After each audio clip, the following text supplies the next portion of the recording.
Assalamualaikum warahmatullahi wabarakatuh.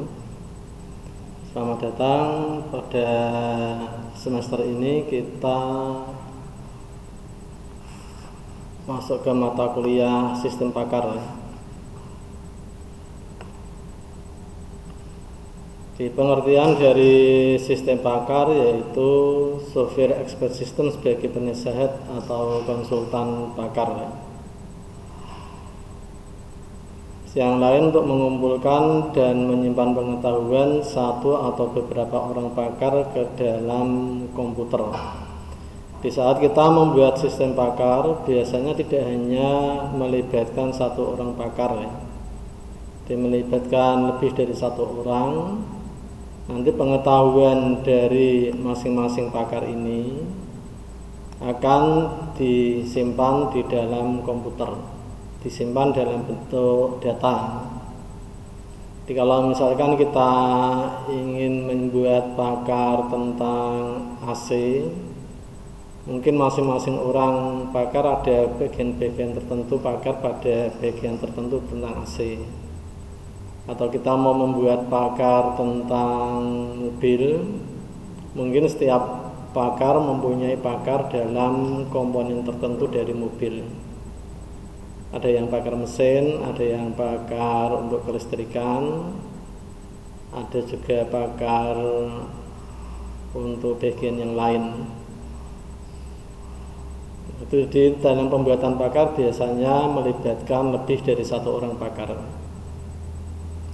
Lalu knowledge base ini berisi fakta, ide, dan hubungan antara satu fakta dengan fakta yang lain, atau satu ide dengan ide yang lain. Motor inferensi bertugas untuk menganalisa pengetahuan dan menarik kesimpulan berdasarkan knowledge base. Setelah basis pengetahuan, knowledge base atau basis pengetahuan ini dimasukkan ke dalam data, nanti akan dibuat motor inferensi untuk menganalisa pengetahuan dan menarik kesimpulan berdasarkan basis pengetahuan yang telah diinput. Lalu software user interface ini berfungsi untuk sebagai media pemasukan pengetahuan. Ini yang antar muka user, bentuknya biasanya bisa berupa program atau form. Ini untuk sebagai media pemasukan pengetahuan.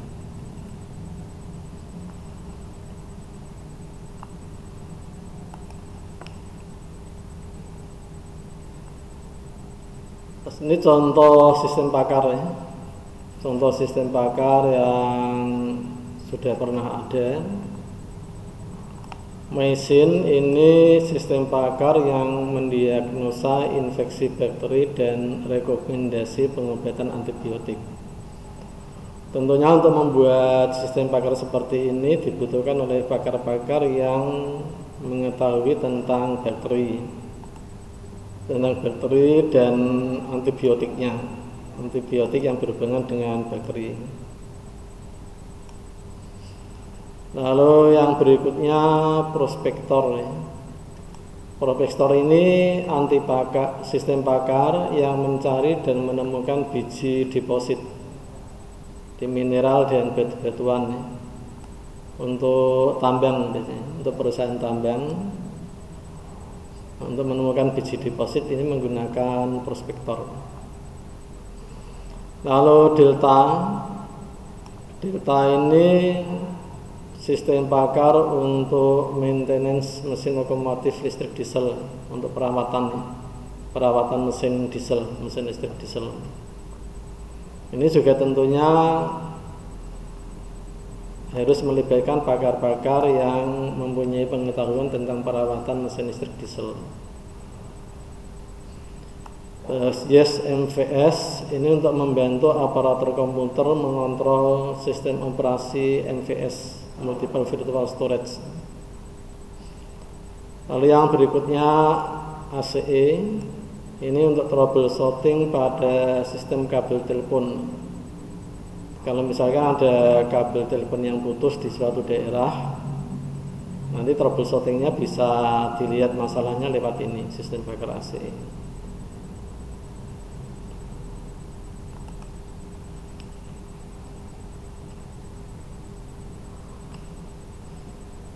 Lalu konsep sistem bakar,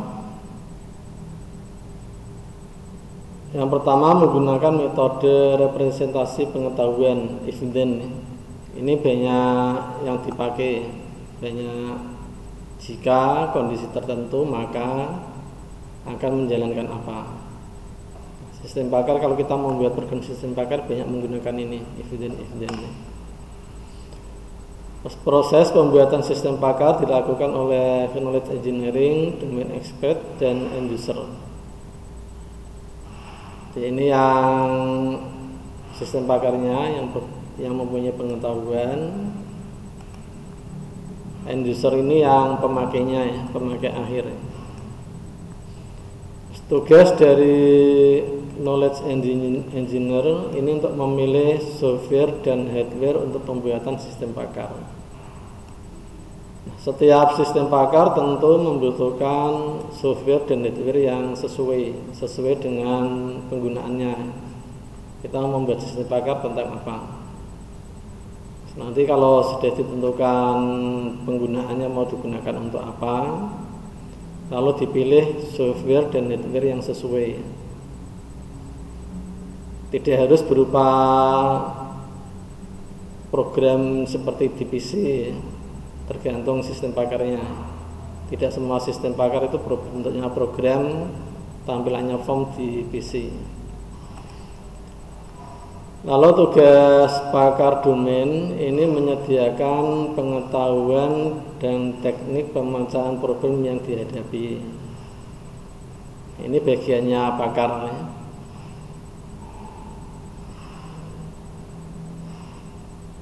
Jadi kalau ada kita mau membuat sistem bakar apa, misalkan kerusakan mesin, berarti nanti ini yang menyediakan pengetahuan ini bagiannya pakar domain, bagiannya pakar. Pengetahuan tentang kerusakan itu apa saja. Kalau misalkan kita mau membuat sistem bakar untuk servis AC, di servis AC itu biasanya ada kerusakan apa saja. Ada kerusakan apa saja, lalu pemecahannya, solusi problemnya nanti apa. Ini tugasnya pakar.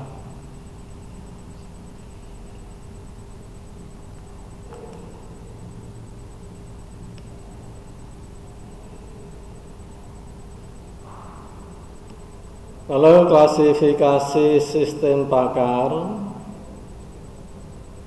Yang pertama kontrol. Untuk mengontrol ini menggunakan loop terbuka dan tertutup. Debugging ini untuk proses mencari kesalahan dan menemukan solusinya. Ada kesalahan apa, terus solusinya apa. Lalu diagnosis ini untuk mendiagnosa suatu produk atau sistem yang tidak berfungsi. Interpretasi ini untuk menafsir dan memahami situasi atau perspektif suatu peristiwa. Jadi kalau ada suatu peristiwa akan ditafsir situasinya seperti apa, nanti perspektifnya bagaimana. Planning ini untuk merumuskan metode yang dapat mendekatkan pada tujuan. Jadi kalau kita mempunyai tujuan tertentu, nah untuk mencapai tujuan itu cara yang paling dekat supaya tujuannya tercapai itu menggunakan metode apa. Kalau berikutnya prediksi. Prediksi ini untuk meramalkan apa yang terjadi di masa yang akan datang. Ini contohnya seperti ramalan cuaca itu ya.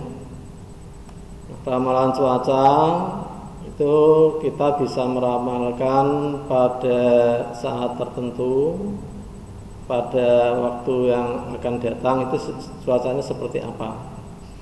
Ramalannya tentu bukan hanya meramal, tapi berdasarkan data-data yang telah ada. Berdasarkan data-data yang telah ada, kalau ada kondisi seperti ini nanti cuacanya bagaimana. Nah, ini contoh klasifikasi sistem pakar, terus konsep sistem pakar, dan contoh sistem pakar ini. Nah, nanti untuk materi sistem pakar, materi prakteknya. Untuk materi praktek nanti yang tengah semester pertama kita akan membuat sistem pakar untuk permasalahan sepeda motor. Sepeda motor ini banyak masalahnya. Bisa masalah pada mesin, bisa masalah pada pengapian, atau masalah pada kelistrikan. Nanti akan kita coba membuat sistem pakarnya. Kalau ada masalah tertentu pada bagian tertentu, nanti cara solusinya bagaimana. Yang pertama kita harus memasukkan data-datanya dulu, data-data yang berhubungan dengan permasalahan sepeda motor. Yang pertama tentang macam kerusakan. Kita masukkan dulu data-data macam kerusakan. Setiap macam kerusakan kita beri nomor. Ada kerusakan bagian mesin, bisa kerusakan pada bagian transmisi daya, atau ada masalah di bagian sistem kemudi, masalah di bagian sistem suspensi, ada masalah bagian roda, atau masalahnya di bagian rem, masalah bagian lampu, masalah bagian instrumen, atau masalah klakson. Kalau masalah-masalah ini sudah kita masukkan, datanya kita masukkan, nanti tiap masalah ini kita rinci. Misalkan ada kerusakan bagian mesin, itu yang rusak bagian mana. Rincian dari kerusakan bagian ini nanti kita rinci di jenis kerusakannya. Misalkan di bagian mesin, di kerusakan bagian mesin, nanti dilihat jenis kerusakan. Bagian mesin itu bisa kerusakannya bisa di motor tidak dapat berputar cepat, atau misalkan motor starter jalan tapi tidak memutar mesin, bisa di bagian backfire-nya, bisa mesin kehilangan daya, bisa konsumsi bensin yang berlebihan, bisa gas buang berwarna hitam, gas buang berwarna putih, knocking, atau percepatannya lemah. Nanti dari jenis kerusakan ini akan dilihat gejalanya, gejala kerusakannya apa. Misalkan motor tidak dapat berputar cepat, motor tidak dapat berputar cepat. Nanti ini jenis kerusakannya, ini motor tidak dapat berputar cepat, ini gejalanya. Misalkan dengan kunci starter pada posisi start, penekanan tombol starter tidak memutar motor starter. Ini gejala kerusakan ya. Atau misalkan motor starter jalan tapi tidak memutar mesin, ini gejala kerusakannya ya. Tidak dapat menjalankan mesin, menendang tangki starter secara keras, tidak dapat menstarter mesin. Ini bagian dari macam kerusakan ya. Di macam kerusakan kita uraikan ke jenis kerusakan. Nanti dari jenis kerusakan ini diuraikan lagi ke ciri kerusakan. Di ciri kerusakan,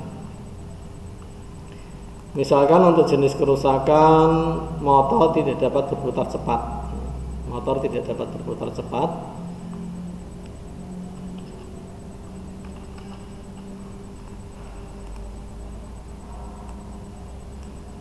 motor tidak dapat berputar cepat, itu bisa cirinya bisa salah satunya karena sekring terbakar. Nah, kalau sekringnya terbakar, ini solusinya lepaskan sekring utama dari pemegangnya, lalu periksa kondisi. Bila terbakar, sekring harus diganti dengan yang baru sesuai dengan kapasitas yang telah ditentukan. Kalau motor tidak dapat berputar dengan cepat, ini bisa juga karena terminal baterainya longgar atau karatan. Kalau masalahnya terminal baterai longgar, ini diagnosanya, cara membetulkan.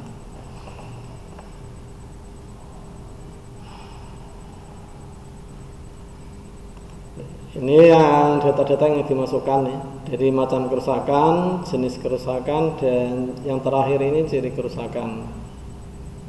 Di ciri kerusakan ini sudah ada diagnosa, baru tampil diagnosanya. Nah, kalau data-data ini sudah kita masukkan, ini data-data basis pengetahuannya ya, knowledge base-nya ini, basis pengetahuan ini sudah kita masukkan. Nanti pemakai atau user tinggal melakukan penelusuran.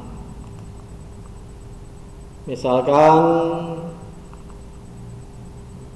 user atau pemakai ingin mencari kerusakan bagian mesin, lalu jenisnya motor tidak dapat berputar cepat, lalu cirinya sekring terbakar. Nanti akan ditampilkan. Saya akan menjelaskan bagian-bagian. Kalau supaya lebih jelas ditampilkan videonya. Karburator motor. Pertama, mangkuk karburator atau float chamber berfungsi sebagai penyimpan bahan bakar sebelum digunakan. Kedua, klep atau jarum pelampung atau floater valve berfungsi mengatur masuknya bahan bakar ke dalam mangkuk karburator. Kita bisa mencari di YouTube. Tiga, pelampung atau floater berfungsi mengatur banyaknya gas yang masuk ke dalam mangkuk karburator. Empat, skip atau katup gas atau throttle valve berfungsi mengatur banyaknya gas yang masuk ke dalam silinder. 5, pemancar jarum main nozzle atau needle jet berfungsi memancarkan bahan bakar waktu motor digas. Besarnya diatur oleh terangkatnya jarum skip. 6, jarum skip atau jarum gas atau needle jet berfungsi mengatur besarnya semprotan bahan bakar dari main nozzle pada waktu motor digas. 7, pemancar besar atau main jet berfungsi memancarkan bahan bakar ketika motor digas penuh.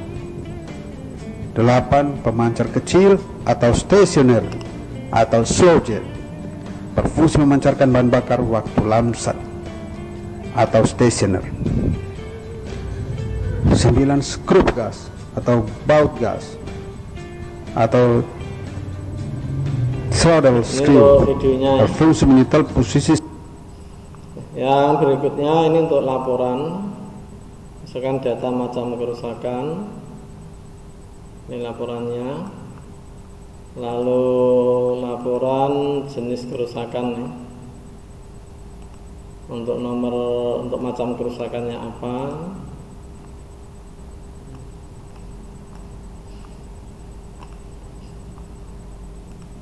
untuk ini nanti kita buat setengah semester ya, kita selesaikan 8 kali pertemuan berarti ya.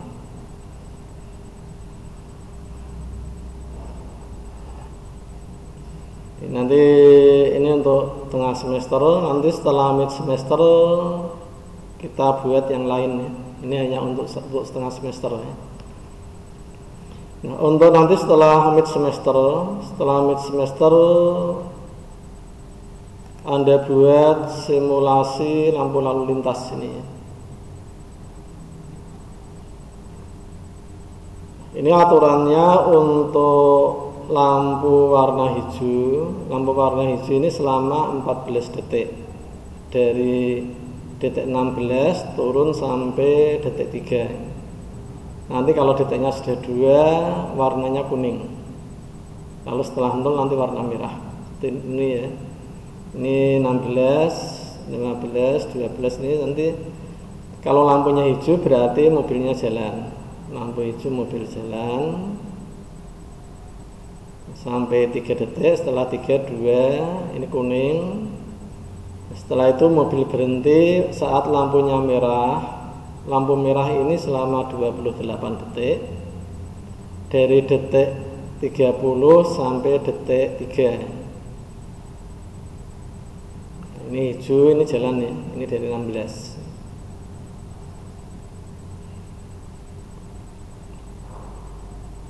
Ini kalau sudah 3, 2, lampu kuning.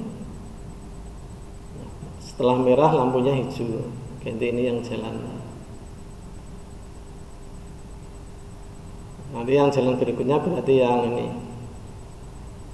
Yang atas ini jalan kuning, hijau ini jalan.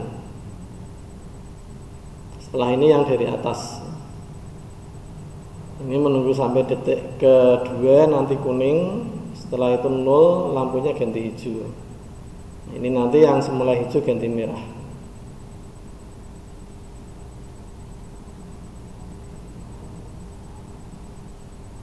Ini Anda buat nanti 4 kali pertemuan ya. 4 kali pertemuan setelah mid semester.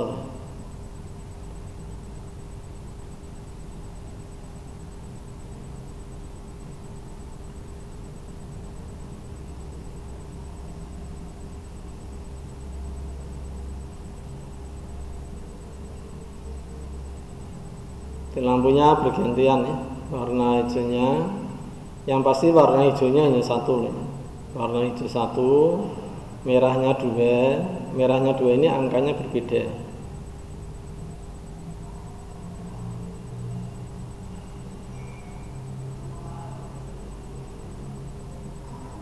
Ini menggunakan Visual Basic ya. Nanti kita gunakan program Visual Basic. Yang sistem bakar ini juga kita gunakan Visual Basic. Sebenarnya menggunakan programnya lain bisa ya. Anda bisa menggunakan VBNet, bisa menggunakan Visual Basic, bisa menggunakan Delphi. Ini prinsipnya sama, ini menggunakan program database yang ini ya. Kalau yang ini tidak perlu database ya. Kita nanti hanya mengatur kondisinya. If then itu banyak menggunakan if then ya. Ini tanpa campur tangan user ya. Di user tidak menekan tombol apapun, tidak ada tombol yang ditekan.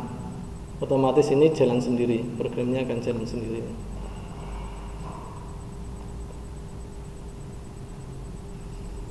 Ini setelah nanti Anda membuat simulasi lampu lalu lintas ini. Lalu yang 4 pertemuan berikutnya nanti kita buat program sederhana, program game sederhana, program roket sederhana. Nanti ini cara mainnya diisikan nama playernya dulu. Lalu setelah diisi nama player, klik tombol start. Nanti setelah diklik tombol start, otomatis timnya ini jalan. Ini kita ambil contoh sebentar aja, 15 detik ya. Nanti timnya ini ada dari 15, 14, 13 sampai 0. Nah, saat timnya ini masih jalan, skor ini nanti terisi kalau kita menembak pesawat, tembakan kita mengenai pesawat. Tembakannya nanti dari roket ini. Roket ini bisa kita jalankan naik turun kiri kanan. Naik turun kiri kanan. Kalau pesawatnya ini geraknya hanya horizontal. Nah, nanti kalau kita tekan tombol spasi, dari pesawat ini akan diluncurkan peluru. Kalau pelurunya pas pesawat, skornya bertambah 10 sampai timnya mencapai 0. Kalau timnya sudah 0, otomatis gamenya berhenti. Lalu nanti ditampilkan tabel player dan skornya. Kita coba ya. Misalkan ini playernya Rizky. Ini kalau belum diklik tombol start, roketnya tidak bisa dijalankan. Roketnya belum bisa jalan. Kalau sudah diklik start, timnya nanti akan tampil 15 terus turun ya. Ini bisa digerakkan pakai panah atas, panah bawah, panah kanan, panah kiri. Untuk menembak pakai spasi.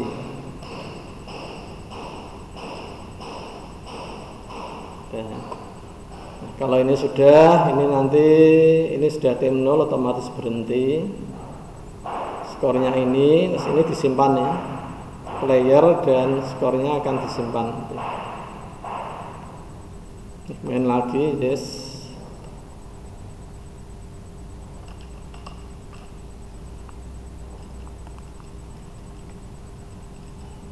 Ini panah atas, panah kiri.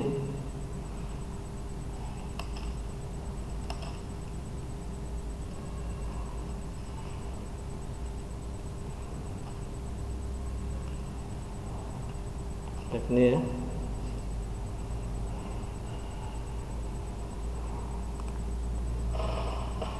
Ini 3 program yang nanti kita buat ya. Yang pertama kita buat sistem pakar permasalahan sepeda motor ini. Yang kedua nanti kita buat simulasi lampu lalu lintas.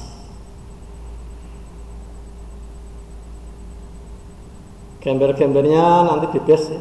Gambar mobilnya bisa Anda cari.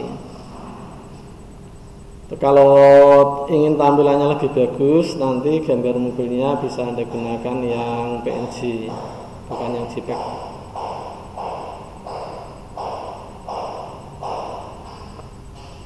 Yang terakhir nanti game tadi ya, game pesawat.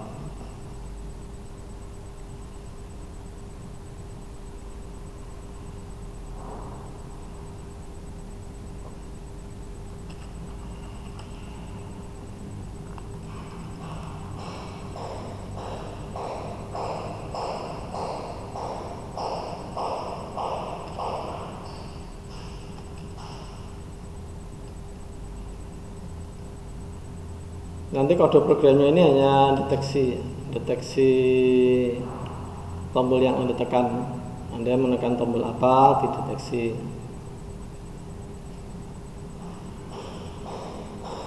Untuk menggerakkan pesawatnya ini juga pakai timer ya. Ini pakai timer. Lalu nanti menggerakkan objek ini Anda hanya menentukan lokasi gambar dari tepi kiri form. Ini menggunakan property left. Di property left itu menentukan jarak dari tepi kiri form, dari tepi form sampai posisi gambar. Kalau gambarnya ke kanan, berarti leftnya semakin besar, leftnya bertambah. Kalau gambarnya ke kiri, leftnya semakin kecil. Untuk menggerakkan yang objek dari vertikal, dari atas ke bawah, nanti kita gunakan property top. Property top itu menentukan jarak dari tepi atas form sampai posisi objek. Semakin ke bawah berarti property topnya semakin besar ya. Kalau mau digerakkan ke atas, tinggal mengurangi nilai dari property top.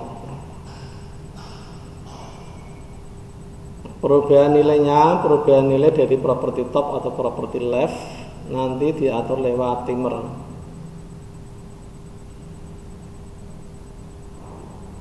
Cepat lambatnya juga nanti bisa diatur ya. Di timer itu ada property interval. Nanti untuk mengatur kecepatan dari suatu objek, bisa diatur cepat atau lambat.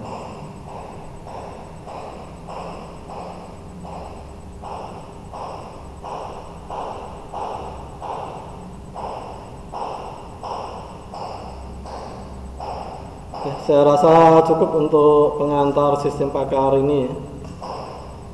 Di minggu depan berarti kita membuat sistem pakar permasalahan sepeda motor ini, mulai dari form macam kerusakan ini. Saya rasa sudah cukup untuk pertemuan kali ini pengantar sistem pakar. Atas perhatiannya saya ucapkan terima kasih. Wassalamualaikum warahmatullahi wabarakatuh.